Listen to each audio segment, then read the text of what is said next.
Hi, James Teddy here again. I'm officially 1 week on T, so this is what I sound like and what I look like with 1 week of testosterone in my body. That's about 62.5 milligrams. Woo.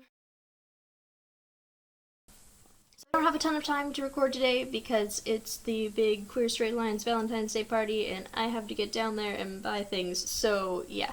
But anyway, I thought that I would update y'all on what my life is doing right now. It's been an eventful week. I've officially lost my glasses and I have to replace them. I've been on testosterone for a week.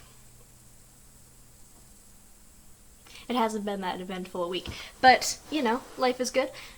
So today I thought that I'd choose a topic that is a little bit less broad than some of the other ones that I'm planning on covering since I don't have that much time, and I thought I would talk about what is dysphoria. Woo. So basically, gender dysphoria is this really weird thing that happens to some, but not all transgender people, and it's just kind of like an issue that we have, that comes with being trans for a lot of people. So basically what I usually do when people ask me this question, which I get a lot because I do these like educational panels, is I separate dysphoria into two subgroups. So you have your mental dysphoria and you have your physical dysphoria. So mental dysphoria is probably the more complicated of the two because it can be triggered and affected by a lot of different things.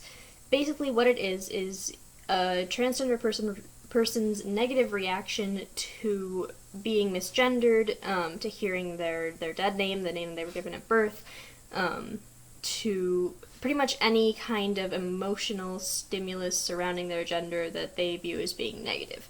So if somebody calls me she, or calls me by my dead name, then that's gonna, like, make me pretty anxious because I feel like I'm not passing, which is something I'll discuss in another video. Passing is kind of a messed up concept, but yeah, it makes me feel, like, really anxious, sometimes really depressed, and, you know, everybody's reaction is different. So basically what mental dysphoria is a reaction to the way that the people around you interact with and perceive you in relation to your gender. Now, physical dysphoria is a really fun one. It can kind of be linked into dysmorphia, which is what comes with like eating disorders and stuff, but it's basically a more internal thing than mental dysphoria.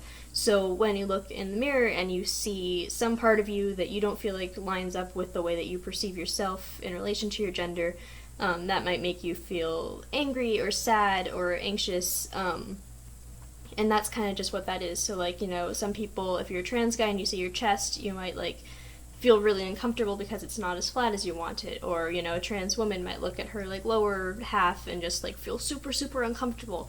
And that's essentially what that is. So just this feeling of kind of discomfort in your own body. And not every trans person has this. They don't have to have it to be trans, but a lot of us do experience it. And so if we're talking about, like, oh man, my dysphoria is really bad today, it's probably just, like, our discomfort in our own bodies. So sorry I didn't have a ton of time today, but I really hope that this was an informational video and that you know, got something out of watching it, and I will see you next week.